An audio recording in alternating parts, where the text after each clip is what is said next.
the most admirable chasers you could possibly wish to see. Hello and welcome. I'm Tom Lee, and it's my great pleasure to welcome you not to the Racehour weekend preview, but to a very special edition of the Racehour, one zooming in on days 3 and 4 of the 2025 Cheltenham Festival. Stayers Hurdle Day Thursday, Gold Cup Day Friday, and to help me do that, I need 3 of the best in the business, and I've got them. But before I say hello, let's give them a little challenge. It's not an easy challenge, particularly for the first man on the line. Paddy Aspell, welcome. Tell me in one word, not a dozen, not a sentence, not a paragraph, one word to sum up your emotions, your expectations, your excitement going into Cheltenham this year.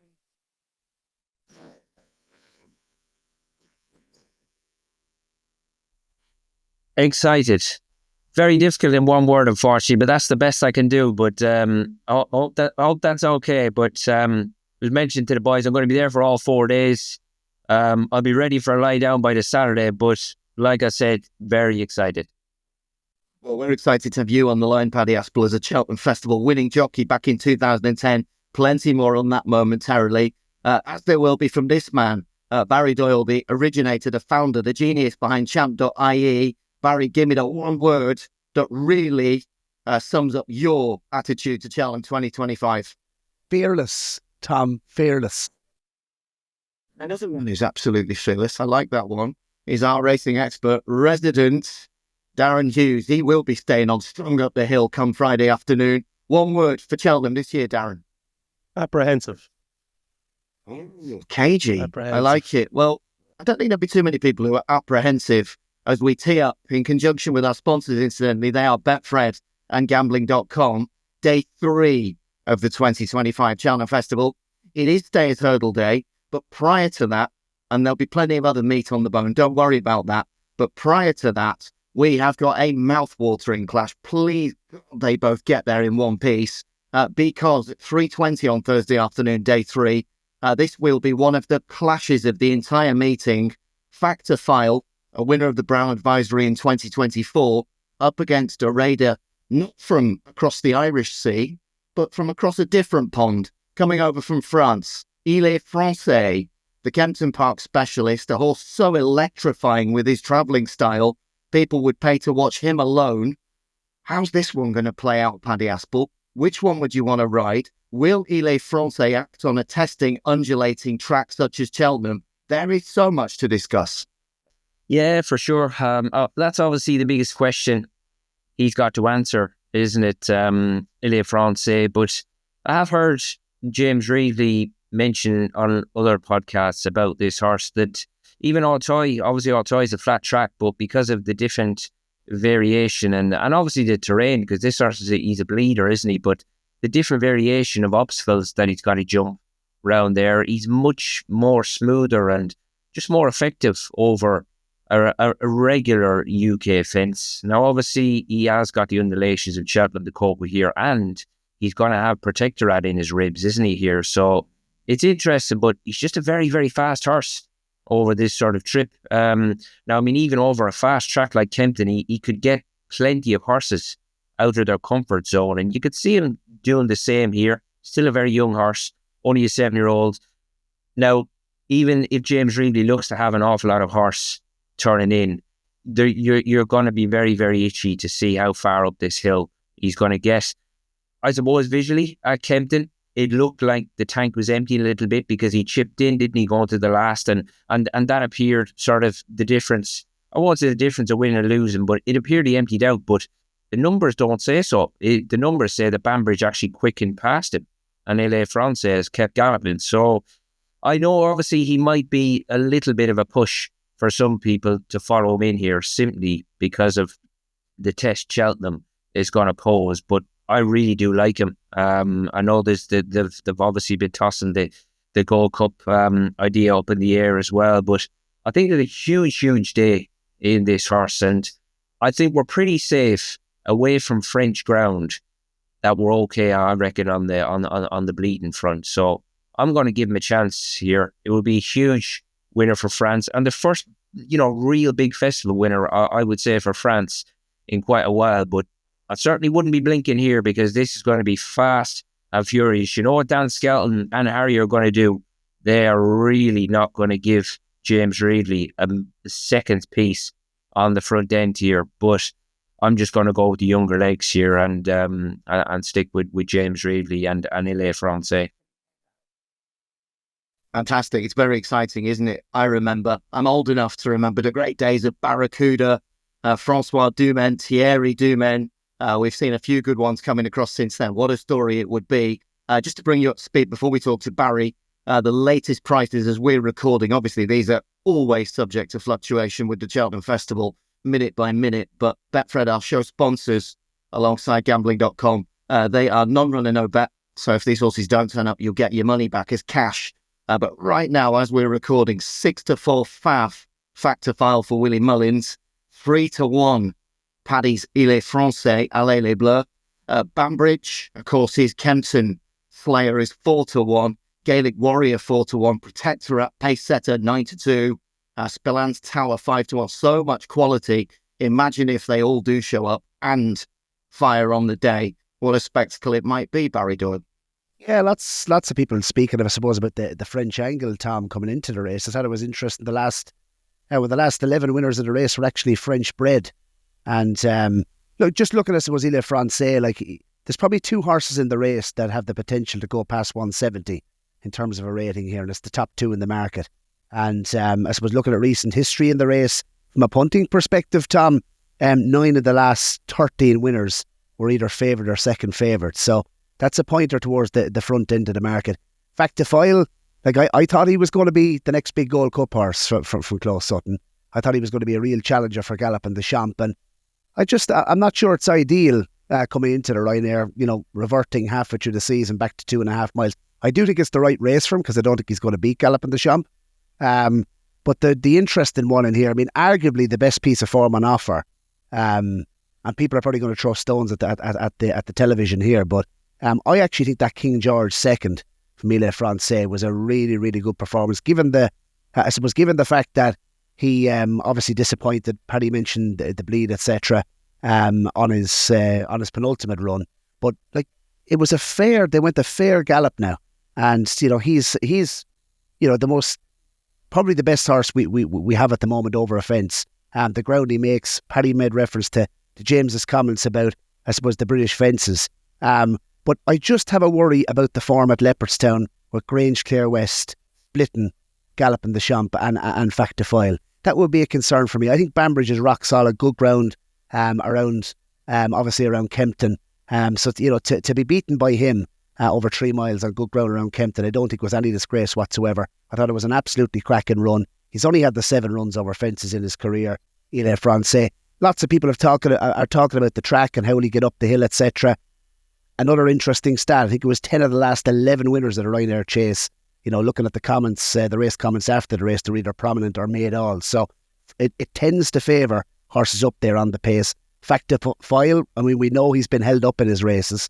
It'll be interesting to see do they change tactics. Protectorate is a solid one in here.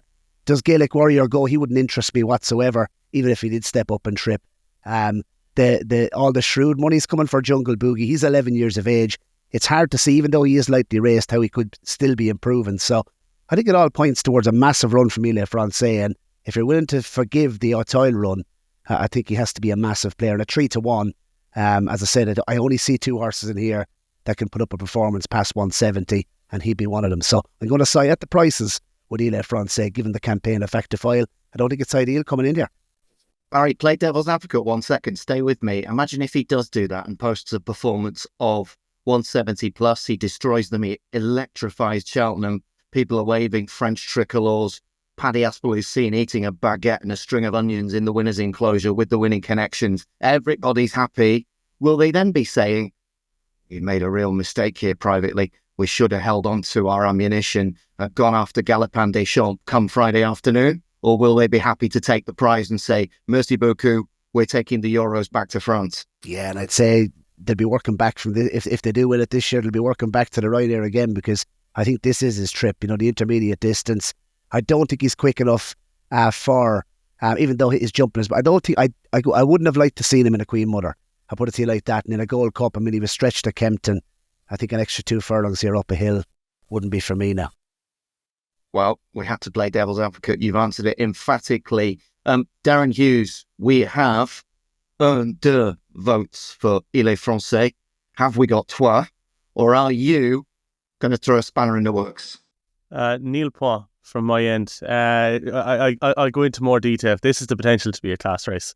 Where fact file runs, I'd say, is at least somewhat open to question. I think if he was owned by anyone else, the Willie Mullins diktat would already have come down that this horse runs in the Ryanair. They have the 2-5 favourite for the Gold Cup. Common sense is common sense, but JP McManus is the one man I think who was the bit of pull over Willie. I suspect he may be feeling the pull of the Gold Cup himself in his kind of somewhat older age. The horse is bought for that, the horse is trained for that, and he may not want to divert at this late stage. But either way, I'd be kind of half hoping he would run, because I think he takes up a lot of the market and I think he's opposable. Il est Français and Protectorat have the capacity to put on a fair race between them, even if Factifile doesn't run. The former named, as the lads have said, makes any race pretty exciting with his front running style, but he's very hard on himself, I think. And that new course at Cheltenham, as everyone will know at this point, is much stiffer than the old course, and it is particularly, it's one of the stiffest tracks in the country. So, like, while you do have to be on the front end around there, or I think it's an advantage to be on the front end, the way he goes very hard. I think he could end up bursting again, although better ground will probably lessen the likelihood of that happening. I just think he's to be avoided. I've kind of got a rule: I just don't back horses who have bled at any stage ever. And he has that kind of rules him out for me. I'd love if Spillane Tower ran here, but I don't think that's going to happen. I think he'd have a great chance based on this John Durkin run. I'm struggling to come to terms with the idea back in Protectorat. He's 10 years of age. Something kind of his victory the last day looked like more of a mirage than anything else. Hard to imagine he's improving in age 10, but in saying that, I'm about to tip an 11-year-old, so that may sound hypocritical. Hang on, whoa, intervention. You're about to try to convince us that there is any merit in the idea of cooking up this completely crazy notion that an old man with a walking stick and a bus pass, Jungle Boogie, can possibly get anywhere near these fantastically talented 7 and 8-year-olds. Is that the case, or is there even another 11-year-old in here? If what on earth, what in the name of the Cheltenham Festival are you about to propose to us, Darren Hughes? Oh, thank goodness. I thought you were about to Jungle Boogie me. Sigh of relief. I stand down because, well, Barry mentioned the shrewd money for Jungle Boogie. One of my supplementary questions was simply going to be, where has that come from? What on earth is going on? It's far too shrewd for my liking, this Jungle Boogie. Actually, just on that, Tom, Richie Condon, of course, Cheltenham Festival winning jockey as well, was on the podcast, on the Champ podcast, and he more or less said this horse couldn't be beaten. I thought he was joking. I still think he's joking, but maybe so. But go on, anyway. Sorry for interrupting, Darren. Not at all. No, geez, you're all right. I don't really understand how he's give or take half the price of Envo Allen if you were to take top and bottom price about both of them. They're kind of generally give or take the same price. Nothing against Jungle Boogie, but like that race in Ascot the last day absolutely fell to shreds. And he was there to pick up the pieces. There's a touch of class about him, but like he's obviously also very delicate. Whereas Envo Allen, he's not that heavily raced for an 11-year-old.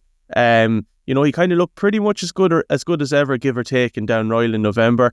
He unseated very early on in Kempton. I love the fact he's been left fresh for this. It's the exact same preparation as he had when he won in 2023, and very similar to when he was second last year. I think he had an additional run last year before this. The ground is going to be quick next week, lads.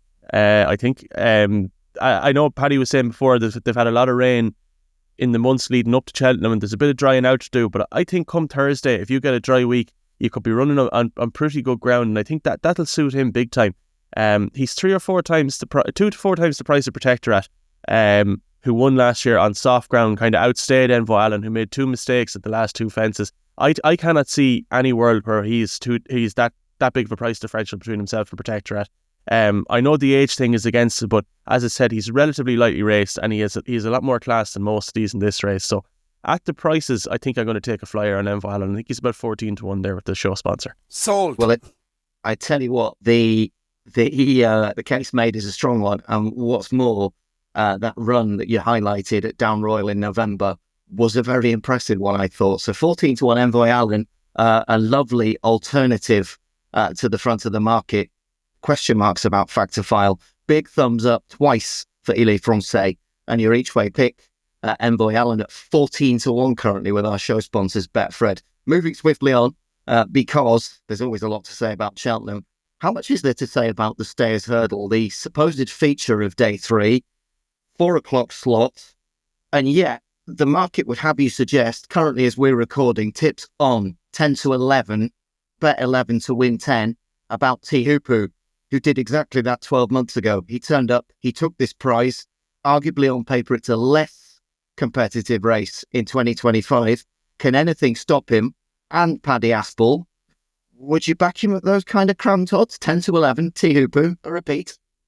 Yeah, he's taking a fair old whack out of the market, isn't he? But I think Connections, they've really nailed their colours to the mast of how they're going to campaign this horse and just really keep the miles very limited with him and keep him fresh. So that's interesting, but I do think that if the weather continues along the same way as it is at the minute, that price would look just tight enough for me as the race draws ever nearer. Now, Home by the Lee, I know he is 10-year-old, and so far he's come up short, hasn't he, when he's come to Cheltenham, but for whatever reason, guys, he does seem to be an awful lot more of a willing character this time. I've got him along the similar sort of path as John Bon. I think mentally this horse he's just grown up an awful lot.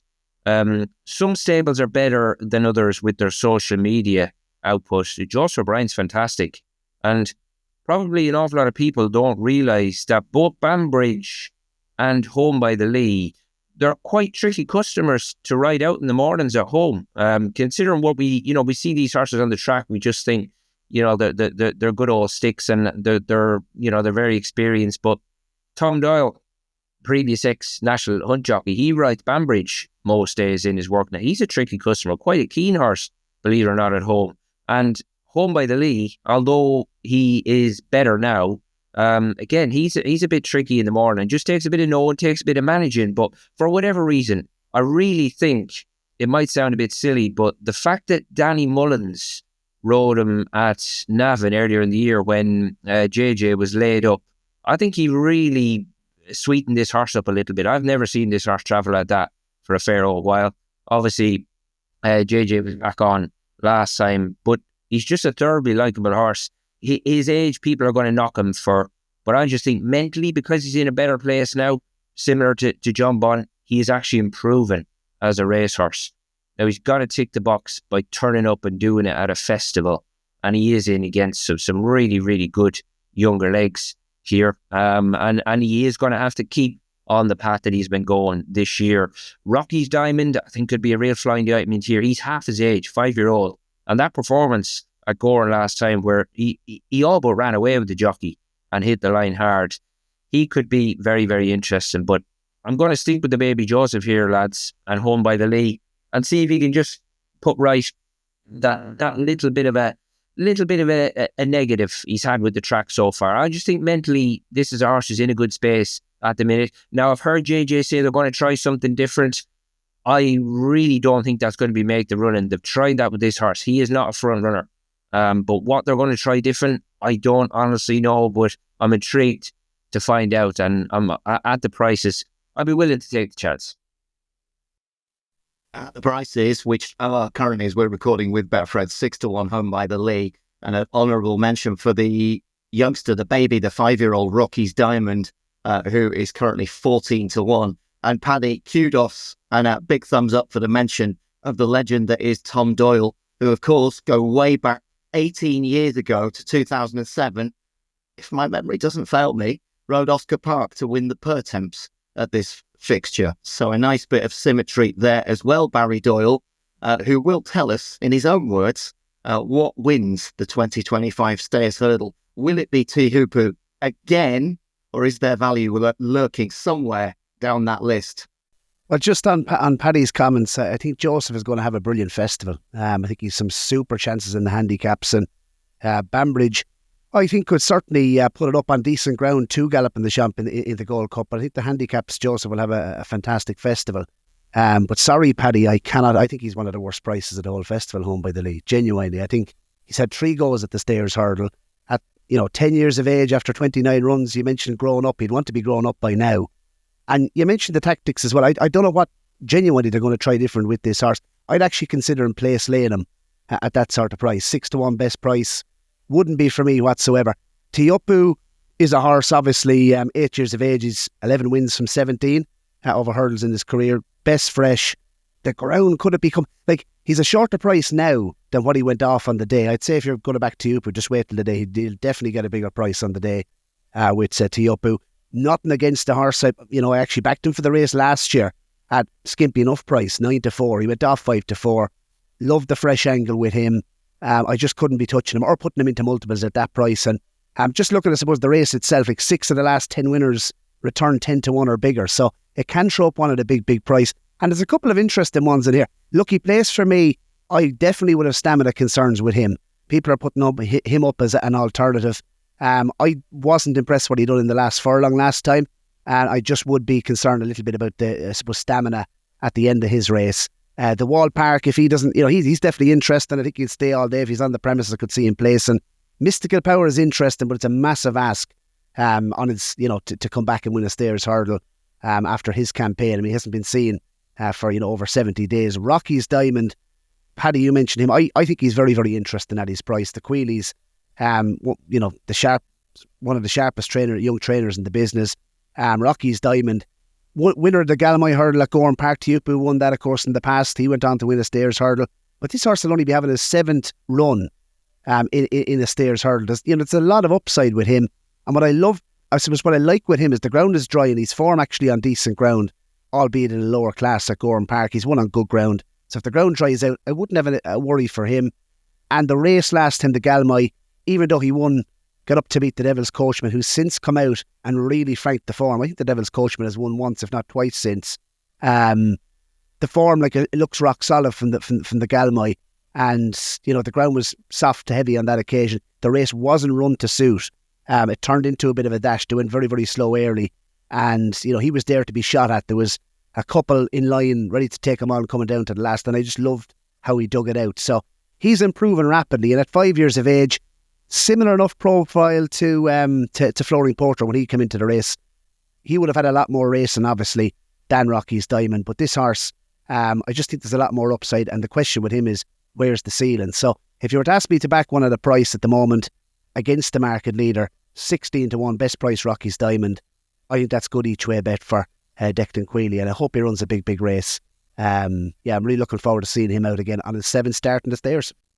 Yeah, you could imagine down in Capper in Waterford there will be some party if the Galmoy Hurdle winner does turn up and win the Stayers, which of course, not the Stayers but the RSA, the Galmoy was used as a springboard to festival success back in 2018 by a certain PG Kelly and presenting Percy no less. Enough of the history lesson. Darren Hughes, Stayers Hurdle, look forward, 2025 to Thursday, 4 o'clock, the winner will be. Yeah, look, there's been a lot of negativity around Teahupoo in recent weeks. He's freely available at 6-4 on the betting exchanges, which is a good tick bigger than the kind of general even money that he is on show. Weather forecast is probably against him, and I think the market will generally always take negative view, putting on my old odds compiler hat here. Market will always generally take a negative view on horses without recent form in the book, even if the absence is completely planned, part of a wider pattern. Barry kind of alluded to it there. You're almost certain to get a bigger price with this lad on Thursday morning. I just think there's been enough negative chat about him in recent weeks as well. Especially if the bookmakers are having a decent week, I think they'll stick the neck out and try and get this lad beat. So what's going to try and beat him? You have Home by the Lee. Looks better than ever at 10 years of age, but his profile would just discourage me anyway from really trusting him entirely. He's not a horse that I would consider a safe conveyance. Given his past profile, for all that he does look a different animal this year.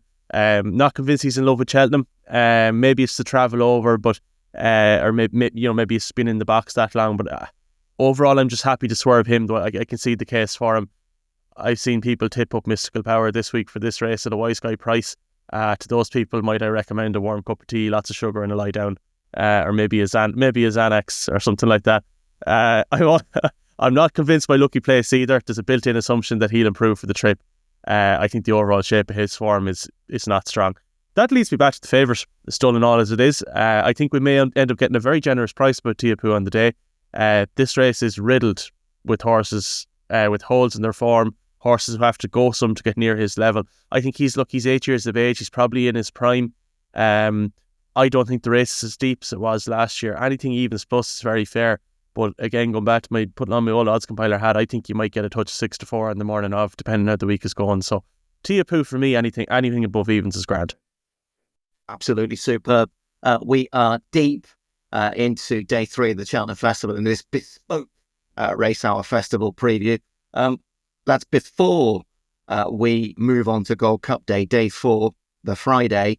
Anything else that you really want to highlight about day 3 on the shoulder card? Because we'll be here for a month, literally, if we try and get into the guts of every single race. So, Paddy, anything else you like on day 3 at the Cheltenham Festival?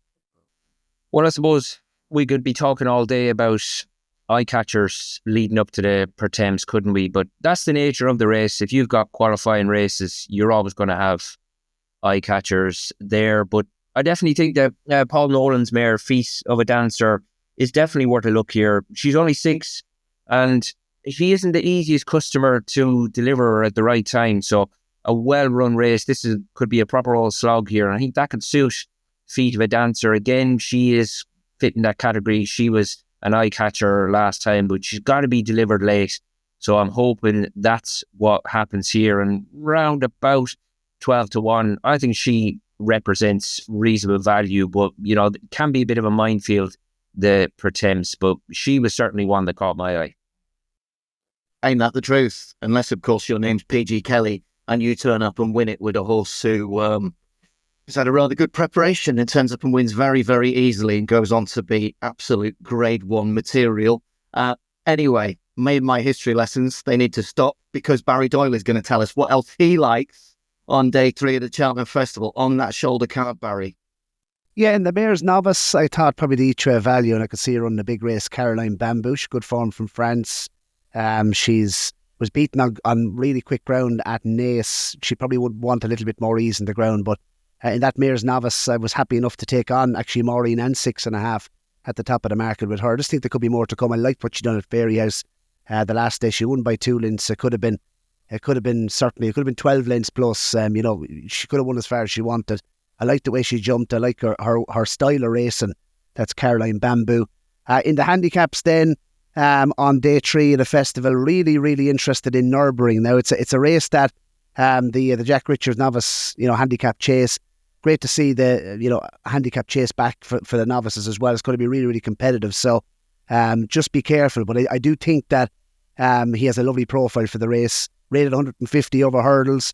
Buys often, he wouldn't be your traditional chasing sire. But I actually thought he made a nice shape over a fence on his first start over 2 miles at Navan in what looked a really deep beginners.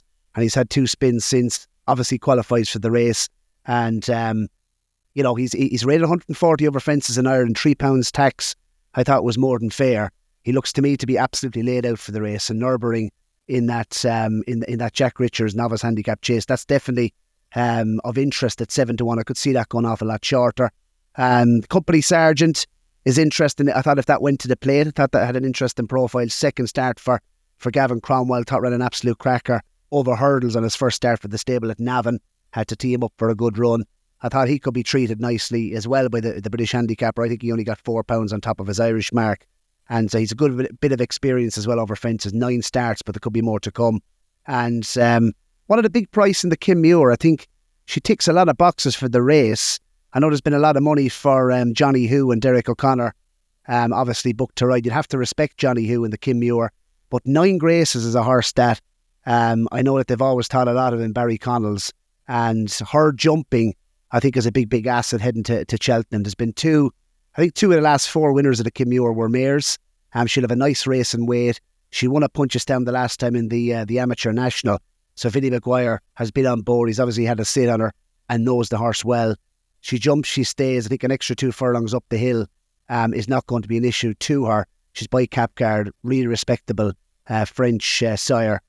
Sired, of course, a Plutard that won the Gold Cup. So her pedigree, stamina won't be an issue. And I think the way she jumps will give her a big chance off a low weight. That's 9 Graces. She's 14-1 at the moment for the Kim Muir, and she would be one of my stronger each-way bets of the week. Nice little each-way Yankee for you there from Barry Doyle for day 3. Caroline Bamboo 7-1 with Betfred. Nürburgring likewise 7-1. The Company Sergeant 9-1, and 9 Graces 14-1. Top that, Darren Hughes. Yeah, I won't top that. I like a lot of what Barry's had to say there. I just find it very hard to get involved in the handicaps at this stage. I think it's difficult to have a good bet in the handicaps at this stage. I think you're probably at this point better off waiting until the day, unless you know something that the market is not aware of as regards a guaranteed target or confirmed target or a jockey booking or something that can kind of catch the market off guard. Chances that you're getting the best price about a horse is pretty slim. Which isn't to say that's what Barry's recommended. I know he's probably likely to wait for the day as well, but I just prefer to wait until decks to really dig into the handicaps, because I just think you drive yourself silly otherwise. With that said, I do think there has to be a bet in the Mayor's Novice Hurdle. Like Barry, I'm quite against the top 2 in the market. I think Maureen might give or take be the worst price at the festival. Watch her go and win now next Thursday, but the fact she takes up so much of that market, I think, is encouraging to have a bet elsewhere. I have nothing against 6.5 really, but her sole hurdles win form is extremely questionable. That Qualamita is go on, use the word, Darren. Go on, use it about Lecky Watson. What did I call it? About the biggest pig in racing, was it? I think you called him a hound, but go on. A hound, yeah. Well, anyway, I think the right word to describe Qualamita is for after the watershed. So this is a family-friendly show, so we leave it for that. But in any case, I just, with that lack of experience, I think, and with all she's done is beating Qualamita, I think I'm happy enough to leave 6.5 alone. I actually really like Jubilee Alpha for Paul Nicholls. Really like her. I think she's a proper national hunt mare. She's been kept to sharp-ish tracks thus far. I think she'll blossom on this stiff new course. Her form has a very solid look to it. There's been a Grade 2 winner out of it. There's been a couple of horses who've been placed in good races. I think the making of her could be the stones she got in her hurdling debut from one Harry Cobden. I'd advise anyone to go back and watch that. She should have won the length of the straight, but finished third. I think she comes here with a huge chance. She's obviously won twice since that. I would have no ground concerns about her. Like, her mother won on very fast ground down in places like Listowel, and down that part of the country. In Ireland, in the summertime, she's got a half sister, I think, who was trained by Willie Mullins, who also preferred a sounder surface. So if the ground is quick, it won't be of any inconvenience to her. But she is also from her sire bred to enjoy a softer surface, and looks like a horse that would have no issue handling soft ground. So no ground concerns there. She's 8-1. I actually think she could be one of the bets of the week. So Jubilee Alpha for me. She's a big chance, yeah. Which would be a very popular result down in Somerset for the Paul Nicholls team, who would be craving some festival success after a few relatively, by their lofty standards, lean years. Lads, but we are going to dive into Friday. We're going to focus in particularly on the Triumph, the Albert Bartlett, and of course the Gold Cup, and that big question, can anything derail Galopin du Champ? Before we do that, I've got another particular question for you. We'll be quick on this, but tell me this. Paddy Aspell, I think we know yours, but you might surprise us. Your earliest Cheltenham Festival memory, or your best Cheltenham Festival memory. My earliest, I'll give you an example where I'm going with this. I remember as a child, I think it was 1992, my dad as a trainer winning the Grand Annual with a horse called Space Fair. It was a very high quality 2-mile chaser. He not only won, but he won the Grand Annual, which, if it's still the same trophy, I remember as a small boy seeing this trophy after the race, and it was blimming massive. I mean, huge, the size of a human being pretty much, albeit a small one. But I remember not so much the atmosphere or the pageantry or the celebration or the adults drinking all the booze afterwards. I remember particularly the trophy, which was just this vast, giant, gleaming silver pot, which was being paraded around, everybody absolutely chuffed. But the size of the trophy, Paddy Aspell, was it Chief Dan George, your Cheltenham Festival winner? Or is there something earlier, better? Where are you going with this?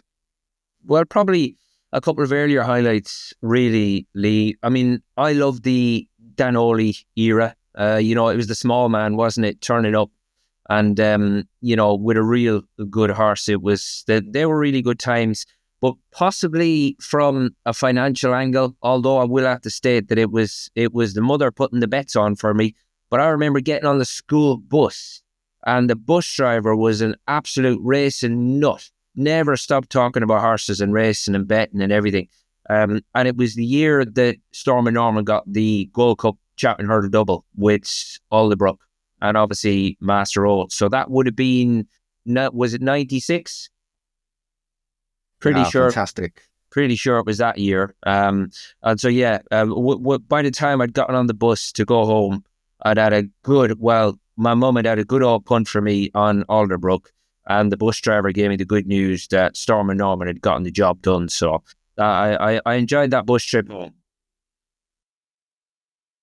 I'm hoping you got a freebie on the bus for the next 12 months for that good work. Good man. Barry Doyle, same question to you. Well, I was 2 years of age when Danoli won the what's now called the Turners, the 2.5 mile novice. So I don't remember that, but that's what the family talk about. So, and actually on the Champ podcast, we have Pat Foley on, Tom's son. So if anyone hasn't watched that, head over, reminiscing all about Danoli and I suppose that era. But I suppose my earliest sort of memory of backing a winner at Cheltenham was 5 for 3 in the exact same race, trained by Willie Mullins, 2008.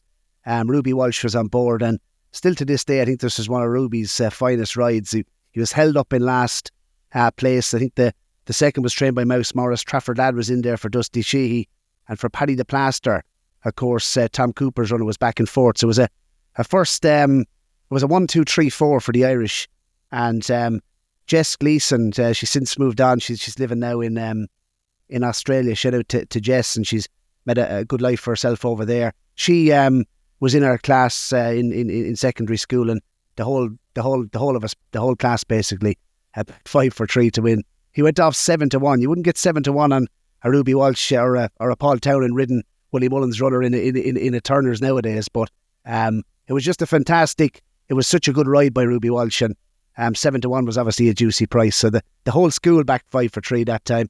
And Jess Gleeson, she had a big part to play in Quevega as well, who went on to win. How many Mares Hurdles did Quevega win, lads? I couldn't tell you, but was it 4? 5, I think. Yeah. I could be wrong. 4 or 5, but she looked after him on a daily basis. But yeah, she was in her class in school, and 5 for 3 was let's just say the whole of Presentation de la Salle was on it. Underage gambling, not promoting it. I am simply going to say Quevega, numerous. What a mess she was. 6. I like it. I like it. That's already a good memory to summon up and put a smile on their faces. Darren, earliest, best, what's the real thing that sticks out in your mind when you sift through all of those golden memories of Cheltenham Festivals past? Yeah, I was a relative latecomer to racing. I didn't really get into the sport till I was probably about 17 or 18. And so the one that stands out for me was I was doing my leaving cert. It was Cheltenham 2013, and there was a horse called Our Connor, the ill-fated Our Connor, and he used to be owned by the Man About Town syndicate before Barry Connell bought him. And we knew a guy who was involved in that syndicate. So we knew nothing about racing really, and we were told to back this horse who was running on the Friday. He couldn't get beat, this, that, the other, and so we all marched down at lunchtime and had our few quid on Our Connor, and sure, of course, he won the length of the straight. So you kind of start thinking it's an easy game then. The preceding 12 years have taught me that it's really not, but that was definitely a standout. It's a race I actually kind of watch probably a few times a year still. He's probably the horse that really got me into the sport. So Our Connor, Triumph Hurdle 2013, bit of a left field one. That is a lie, by the way. It is an easy game. All you need to do is watch this podcast repeatedly, watch it on Wednesday night before Thursday, watch it on Thursday night before Friday, and the game will be easy. Darren sponsored me to say that.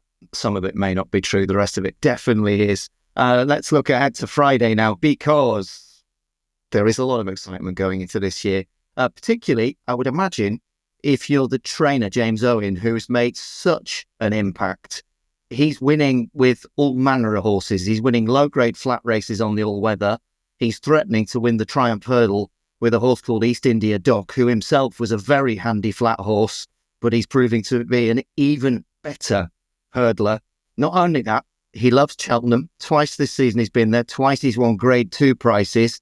Is he, Paddy Aspell, about to go and win a Grade 1, 120 on Friday, the Triumph Hurdle, East India Dock? Is he the one, or is there value lurking further down that list? Well, there's no doubt he's a fantastic operator, isn't he, the trainer, James Owen? But, you know, he's been around a long time. I think he was a leading point-to-point rider himself in the UK. So for a guy who's relatively new on the scene, he's got a fair few miles on the clock, but seems a very level-headed guy. Obviously, he's got big supporters in the Gredley family. And the thing about East India Dock is his numbers are fabulous as regards, you know, the lengths gained at his hurdles in particular, and his finishing speeds. You just can't knock him in any sort of dimension, really. So he deserves to be at the head of the market. And I think it's interesting here that the Gredleys and James Owen, they've got a few darts to fire at the board here. So, I mean, chances are that East India Dock, he won't have to cut out his own running here. I reckon they're going to pop one or even two of the state. They've got Lavender Hill, Mob, OPEC and Liam Swagger here. I reckon they're going to get a stablemate to do the heavy lifting for East India Dock here. And for me, I think that could certainly help Hello Neighbour of Gavin Cromwell's, because this horse, he just seems like a really hardy type. I don't think he's ever going to go and beat anything by 10 lengths and absolutely blow your head off. That kind of type. But that old phrase, you know, just a better horse in a better race, and Hello Neighbour just sort of bangs of that type of horse. It was just a real pity he ran at that period where we were having the old dreadful fog at Leopardstown. So you just would have visually liked to see a little bit more of him. But I just think better race, better performance from a horse like this. I know our own Dermot Nolan, he likes Galileo Dame of the Baby Josephs. And Lalamba was quite deceiving when Nicky obviously done that gallop at Kempton the other morning. When you got to see Lalamba sort of close up going out on the walkway out onto the track, it's a huge big horse. Now, I know the Ascot race has taken a little bit of a knock, but that's not Lalamba's fault. You know, he still kicked them out of the way. So he could certainly be an interesting one, but maybe I'd be thinking ahead for next year's festival, just looking at the sort of type he is. He's a big boy, Lalamba, but might just not be as streetwise as the likes of East India Dock. But I'm going to go Hello Neighbour here, along with Joseph. I think Gavin Cromwell could have a fine Cheltenham, and this is a type of horse I think you're going to want here. He's tough and he's hardy, and he's going to want dragging into a better race like this, and I think that's what's going to happen with East India Dock having several stablemates to maybe just do the heavy lifting early doors. Great stuff. Good analysis as always. Hello Neighbour for Paddy. So we've heard whisper already. If you've been watching and observing and soaking up the info, there's going to be a good festival for Joseph O'Brien. There's going to be a good festival for Gavin Cromwell. Barry Doyle, is there going to be a good festival for the Brits? If so, they're going to need a bit of ammunition, and they're going to need the likes of East India Dock to stand up and actually deliver on all that promise. Is this going to be a winner for the home team, or is it yet more disappointment that we've seen year on year on year? Is it going to be another Irish procession? If so, what's going to upset East India Dock? I don't think Willie Mullins is going to win it this year anyway. And he's won it 4 times in the last 5 years. And if you're talking about East India Dock, he's 2-1 best price at the moment. I think they're really going to come for this fella now. And I think he's going to take a hell of a lot of beating in this now. I absolutely love his profile for the race. Achieved a high rating on the level. Was it 89 he was, or 94? One or the other. I don't want to be mixing him up with another animal, but he's obviously highly rated on the level. 2 from 2 at Cheltenham. So straightforward. I mean, Paddy mentioned about, getting a toe into the race here, maybe with a stablemate. He made the running already. He can do that if he needs to. He done it the last day. His jumping is brilliant. Patrick Mullins likes to use the phrase when he talks about horses jumping, whether it's chasers or herders. It's like playing PlayStation. You just press X and the horse just jumps absolutely perfectly. And this horse does that. He settles. So, you don't have any problems temperament-wise. You don't have any problems with the ground. And the numbers, as Paddy said, I mean, what he's done on the clock is absolutely brilliant. I see the market going one way on the day. I think Lulamba will drift. I think East India Dock, given the fact that as well, you must remember he's won twice at Cheltenham. The faithful won't forget that. They'll back him on the day. He's going to be, I see this horse going off 6-4, or potentially even shorter on the day. I'm not sure how big the field size will be on the day itself. Favourites have a good record, 5 winning favourites in the last 10 years, so that's okay. And I just really like this horse's profile. And you're talking about, the British Challenge. I think he's one of the best bets of the British horses for the week. 6 or 7 winners Team UK might have for the week. I don't see it getting any better for the English Challenge, but he is a horse. I see him genuinely being a champion hurdle. Well, it depends what happens this year. Constitution Hill is going to be 9 next year, even if he does bolt up. I think this fella could actually be a contender next year. And I love the front end of the market in terms of pedigree as well. He's by Golden Horn. I love that as a jumping sire, Derby winner, and Harzand as well. The sire of Hello Neighbour, 2 of my favourite Derby winners in recent times. So it's interesting. I think Lulamba will drift. The money will come for East India Dock, and I don't think they'll get near him. And for me, he's the final leg of my banker treble for the week. Let's go Majborough, Final Demand in the Turners, and East India Dock to cap it off for James Owen, who's a very, very sharp trainer, as the lads mentioned. Never let it be said, ladies and gents, dear watchers and listeners of the Racehour Cheltenham Festival Day 3-4 preview, that Barry Doyle, the man behind Champ.ie no less, is not a man of the world. I say this because he's tipped a horse from France, Il est Francais, and now he's even gone out on a limb and charitably tipped a horse from somewhere called England. And they don't produce many Cheltenham Festival winners. Don't get me going now, Tom, on that subject. Don't get me going. And that's not a country that produces very many Cheltenham Festival winners nowadays, is it, Darren Hughes? They've maybe lost their way a small bit in the last while, but I'm pretty sure they're going to have the winner here, although it's a different horse than the one Barry has come down on. There's not a huge amount of depth here this year. Like a lot of years coming into this race, you've got, we call it a much wider depth of horse that maybe have winning chances. I do think this is pretty much between the front 3 in the market. And in fact, the one I've come down on is Lulamba. He's been weak in recent weeks in the market. Like he was very short there about 5-6 weeks ago, and he's kind of actually second favourite now. East India Dock is clear favourite. Hello Neighbour is there about 4-1, give or take, or 5-1. I'm not sure which. I just think Lulamba's form actually has a stronger look to it than East India Docks or Hello Neighbours, even though he's much less exposed than both of those. From that race in Ascot, Vianney has won since for Harry Durham. St Pancras has won since and finished second in the Adonis at Kempton. Mondo Man finished third in the Adonis. He pulled arguably worse in Kempton than he did in Ascot. And you must bear in mind, Lulamba was giving weight all around that day. He was giving Mondo Man £10, and I think he was giving Vianney, might have been £4. I can't remember the exact figure. I thought he was frighteningly impressive. Little bit keen himself. He travelled very strongly, jumped well. But the way he put them to bed in the last 50 to 100 yards has stuck with me. Hello Neighbour is admirable, but he's kind of fallen in 2 grade 1s. And I don't think that horses, that East India Dock has beaten horses the quality Lulamba has. Like, if you go on a line through St Pancras, one of East India Dock's victories is over a horse called Stencil. I think it's trained by Ollie Murphy. He's red with a yellow cap.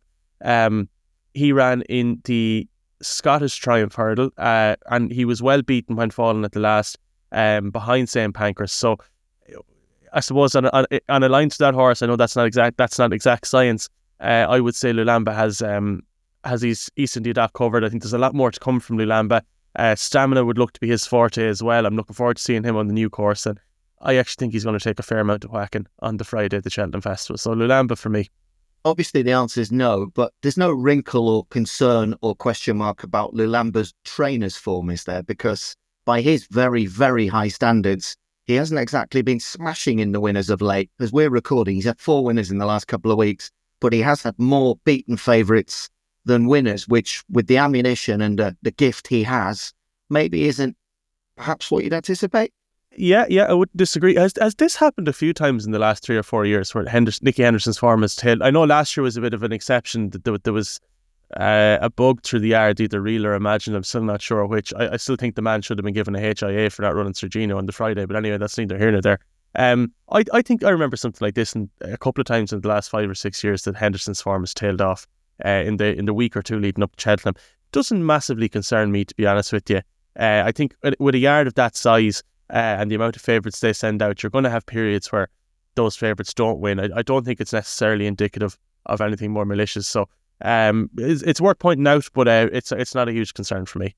I hear you. Say no more. Good stuff. So Lulamba for Darren, East India Dock, and Hello Neighbour all getting a good mention there in the Triumph. Moving swiftly on, the 3:20 slot on the Friday is what's become an integral part of this festival. It's the Albert Bartlett Novices Hurdle. So the stamina test for horses who might one day be Gold Cup winners themselves.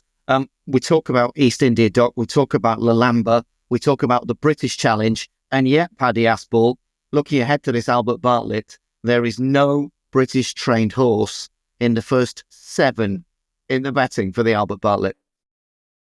I suppose, and looking at recent stats as well, I mean, the UK have just about held their own in this race. They have picked it up here and there, but they might struggle this time round, that's for sure.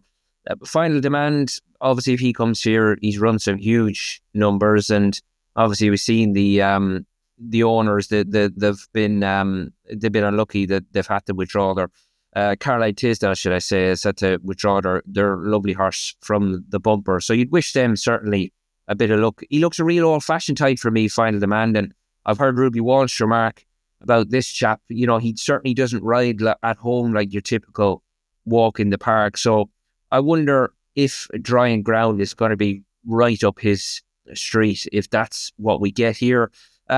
This has been a bit of a bookies benefit race, to be honest, and I thought Flicker of Hope was definitely worth a look here. I absolutely love this horse, and still to this day I would love to ask Connections or whose idea it was to run this guy over 2 mile at the Galway Festival, because he actually ran okay, and then they ran him a few days later over 3 mile and he won.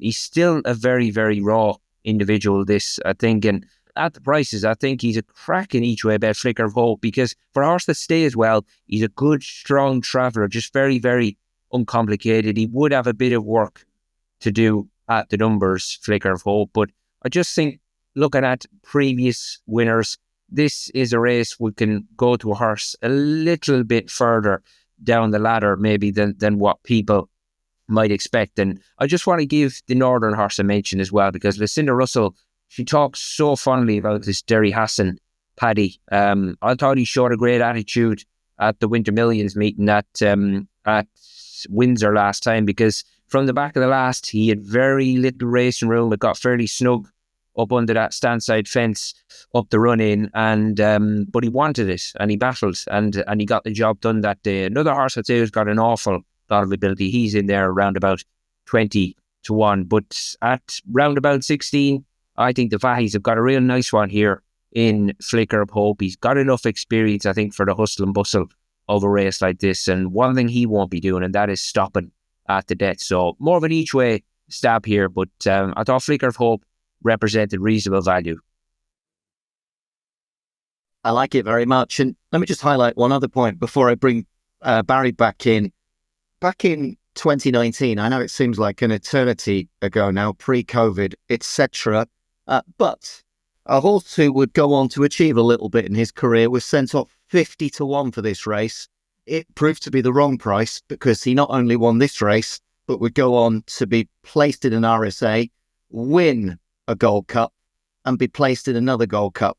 That horse was Minella Indo. That would suggest to me that just like Paddy's just done with a 14, 16 to 1 shot, depending on where you shop around Flicker of Hope, it wouldn't necessarily be a race where you'd be afraid to look at one at a price. 50 to 1 Minella Indo.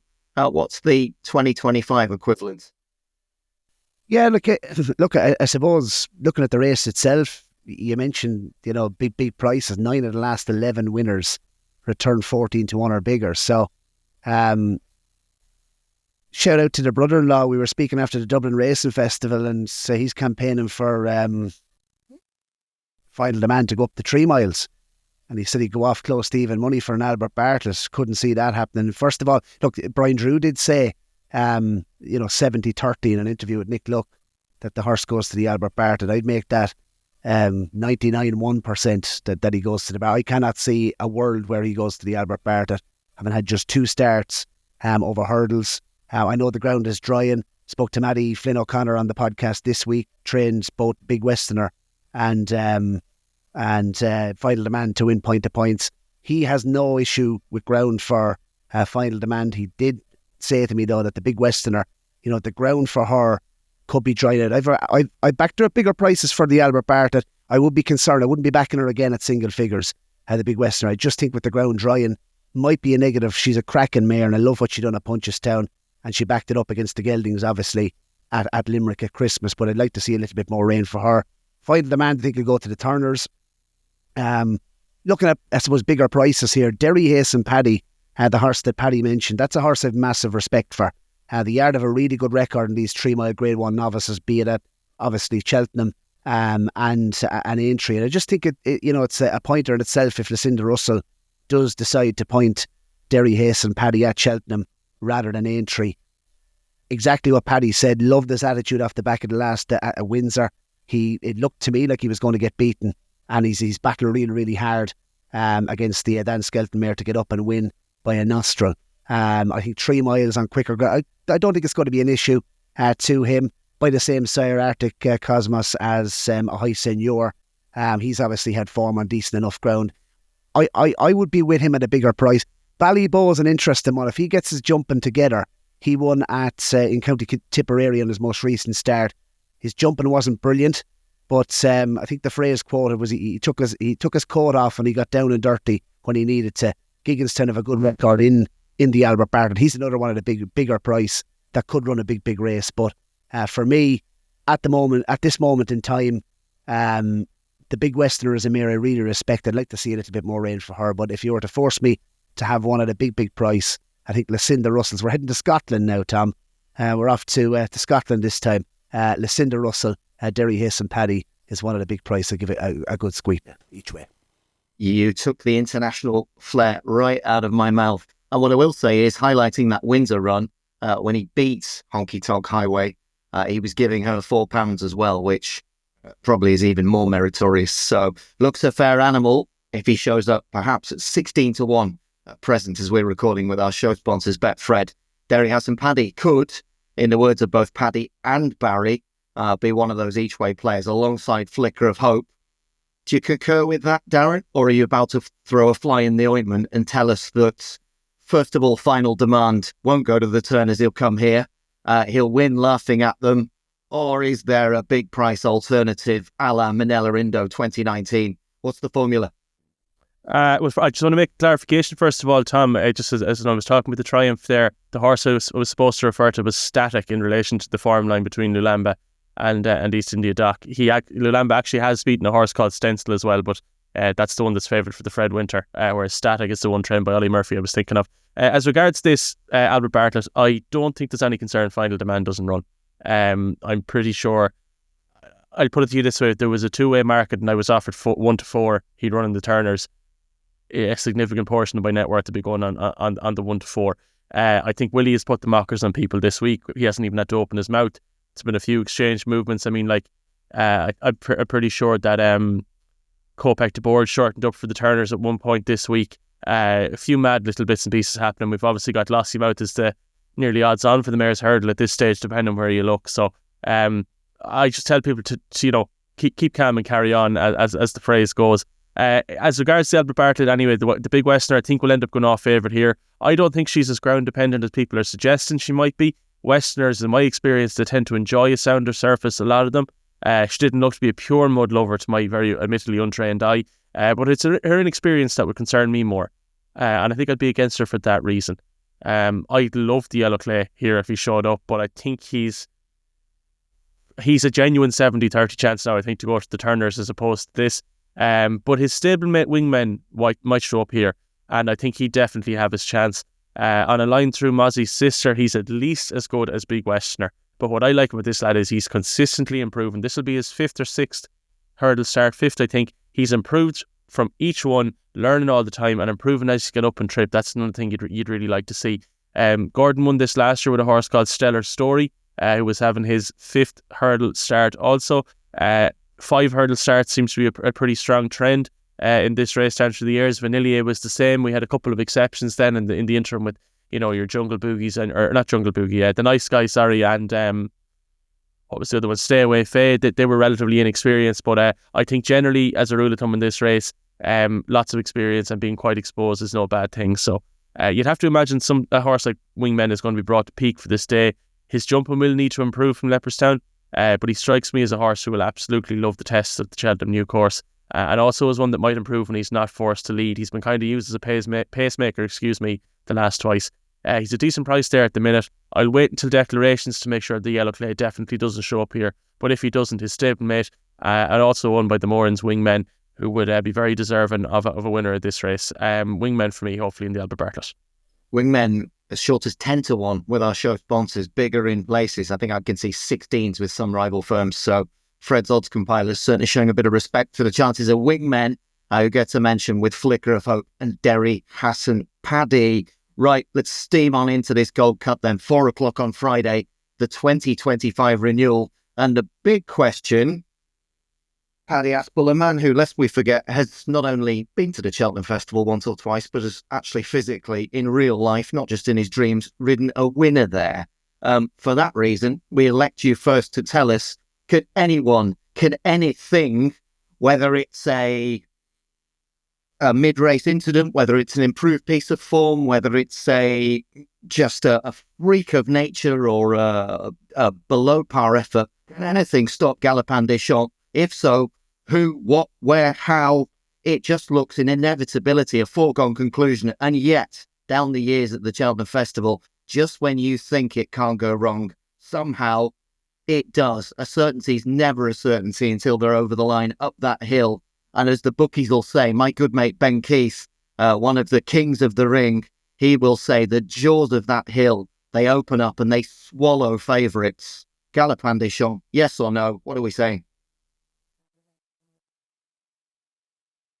Yeah, no, you're absolutely right, Tom. There is no such thing as a certainty, but I think there's a fair shout that this fella's as close as you're going to get to one, because when you actually sit down and study the race this year, it's a little bit disappointing. I know I've mentioned earlier on that Joseph has got Banbridge in a good place now, and again, this is a horse where ground is going to be key, and I thought he got a masterclass from Townend in the King George, and yeah, I don't know. I don't know what to make of Banbridge, because this Galopin Des Champs, I have never seen a horse, well, certainly not in recent times.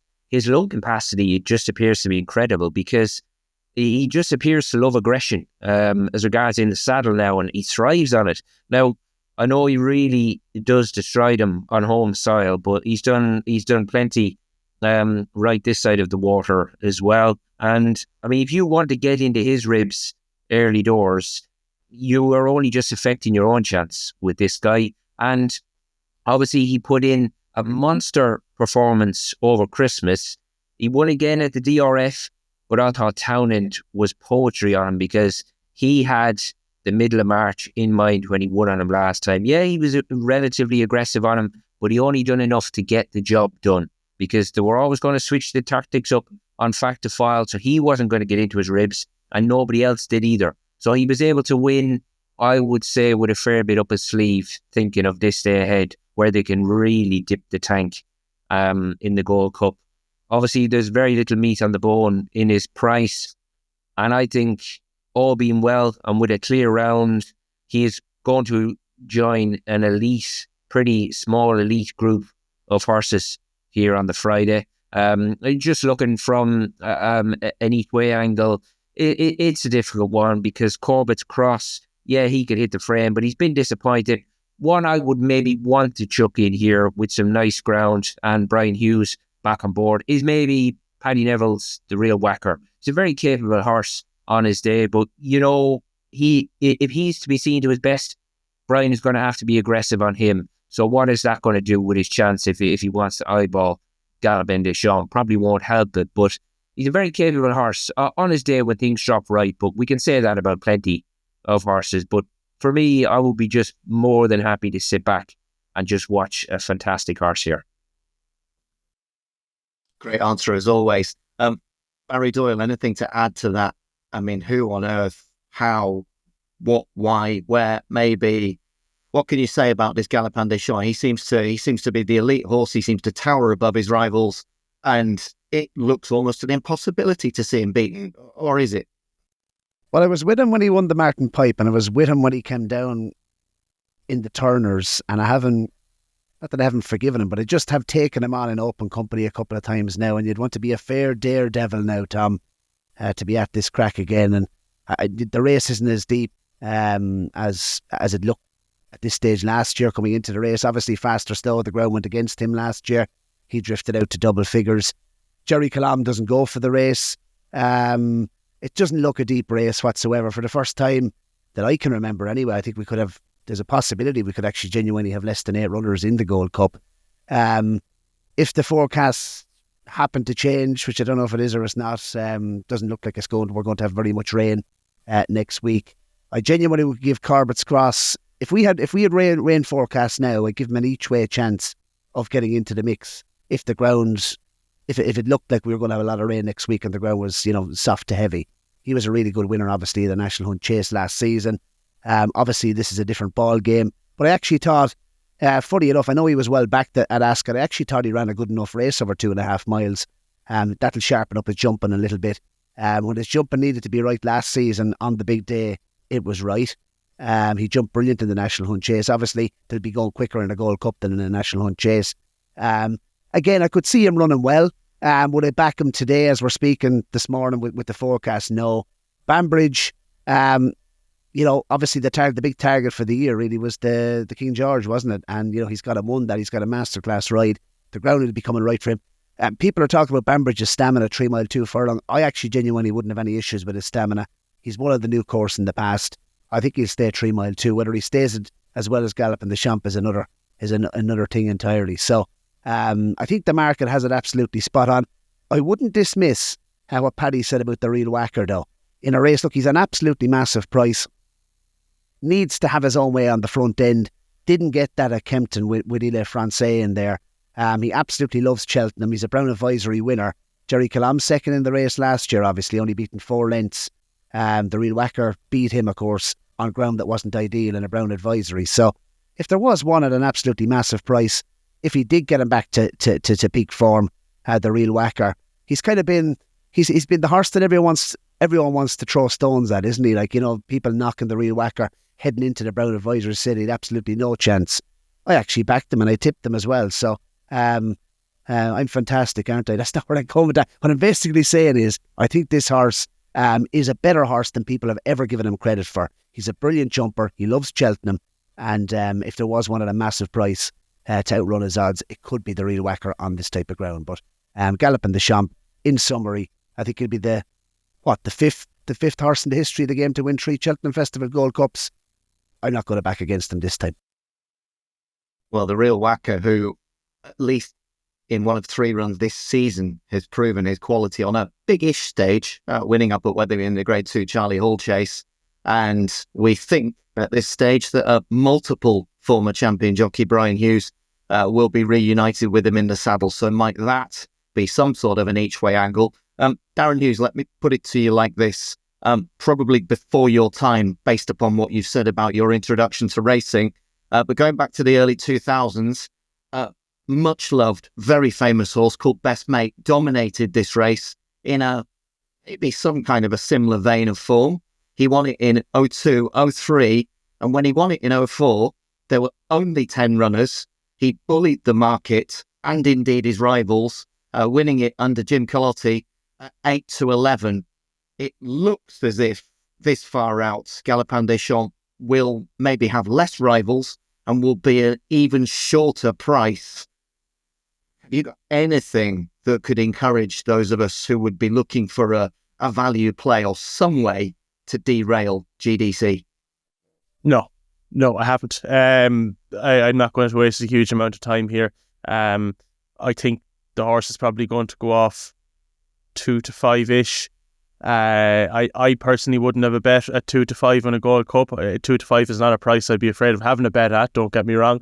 But in a Gold Cup, it just wouldn't interest me. But it's exceptionally difficult to see how he gets beaten. I mean, you're scrolling down through it there. Factify looks like he's more likely to run in the Ryanair, irrespective of what I said earlier. I think that the overwhelming likelihood is he will end up running in the Ryanair. I think he's probably his biggest danger, to be brutally honest. Banbridge is admirable. I suppose with Banbridge, he's a little bit like Sizen John in that he has that really good form at shorter trips. And if he was to improve again for 3 Mile 2, he would be some sort of a danger. But even at that, I just don't see how he can get past Galopin Des Champs on the day. Galopin Des Champs is kind of, give or take, the perfect racehorse. You can kind of do whatever you want with him. You can hold him up, you can put him out in front, you can ride him slow, you can ride him fast. He has a turn of foot at the trip. He stays pretty strongly at the trip. Like, if you're trying to build a Gold Cup horse, you'd probably build him. He's a perfect specimen for it. So as I said, look, I'm not going to waste a huge amount of time here. I can't see him beaten. I hope he's not beaten. I'd love to see him do the 3, and he might finally start getting the bit of respect that his name deserves. So Galopin Des Champs for me. I don't really want to even consider another alternative. Absolutely fantastic. It's nearly time for us to say our goodbyes and to unveil our 2025 Cheltenham Festival naps. We've had Paddy over the last hour or so with tales of a now multi-millionaire school bus driver. We've had Barry revealing his flair for the United Nations, tips for France, for Scotland, even for England. We've had Darren tipping an 11-year-old for the Ryanair. Could it really happen? It just might if Envoy Allen turns up in lickety-split form on Thursday. But, gentlemen, before we wave farewell, I need to ask you if you could only pick one. We started with a one-word summation of your exploits, your excitement, your attitude towards this year's Cheltenham Festival. But if you could only pick one horse to be carrying your pound or indeed your euro, Paddy Aspell, across the 4 days of the Cheltenham Festival, who would it be? For me, Tom, it would be Gavin Cromwell's Hello Neighbour. I think he's got a fair bit to do, but I just think he's one of those, I won't say a dark horse because he's unbeaten, but I just think he's a really hardy type. And the way this race is going to pan out, I think it could really suit him down to the ground. So I'm going to go Hello Neighbour for my bet of the week. And just as far as any other business on the what day were we? Yeah, on the Friday for the Mayor's Chase. Now, I know the UK are serious underdogs in a race like this, but I wanted to mention Lucy Wadham's mare, Telepathique. She's in there around about 12-1.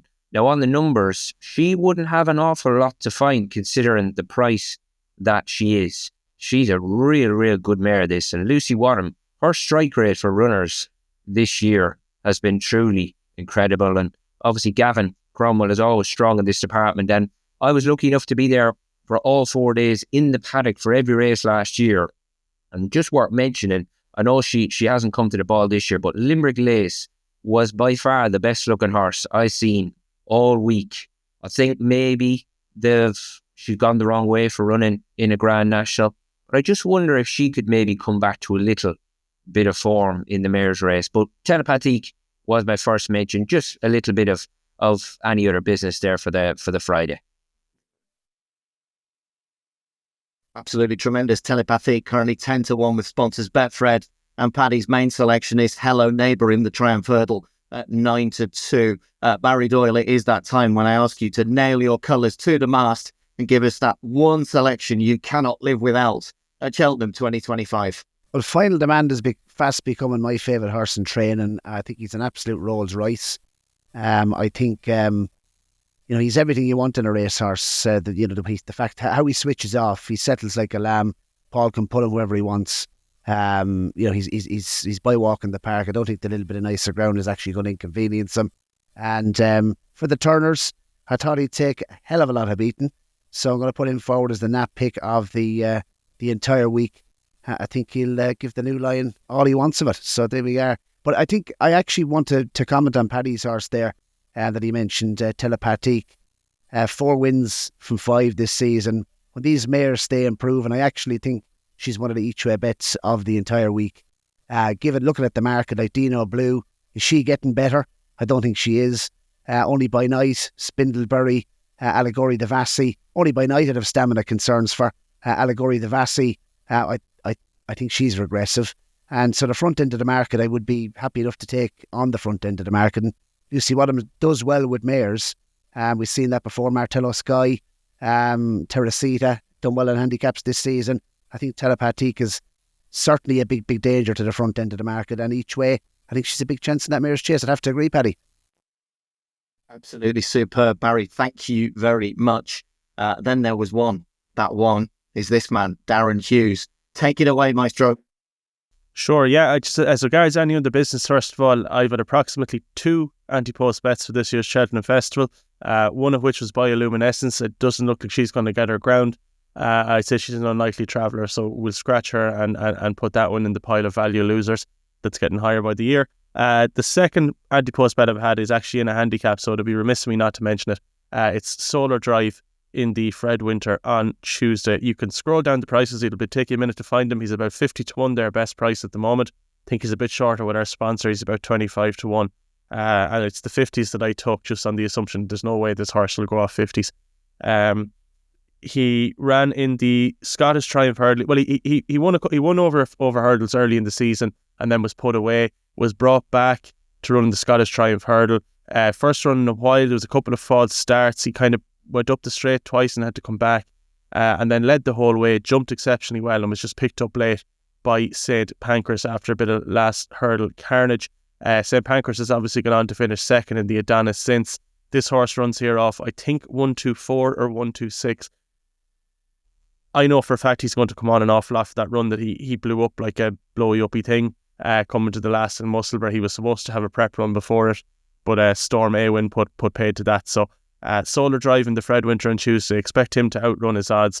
If you can get the touch of 50s that's there at the moment, I'd probably recommend taking that. But as regards my nap for the week, I'm going to go with Jubilee Alpha in the Mayor's Novice Hurdle.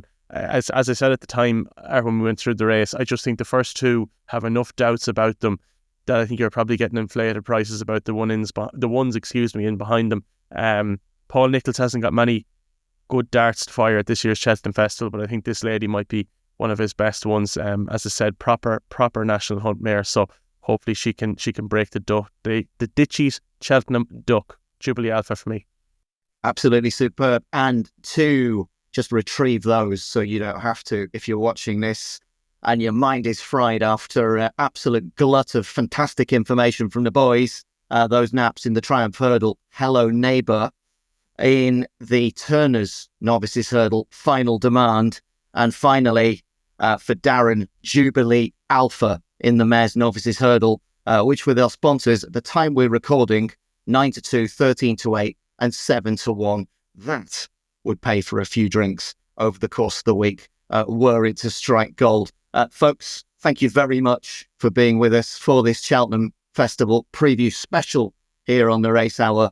Thanks, of course, to our sponsors. They are Gambling.com. They are Betfred. Thank you very much for watching, for your attention, for your support. And, of course, thanks to Paddy, thanks to Barry, thanks to Darren. Enjoy the show. And most of all, enjoy Cheltenham. Bye-bye. Relentless, remorseless, and pounded Cordon Star.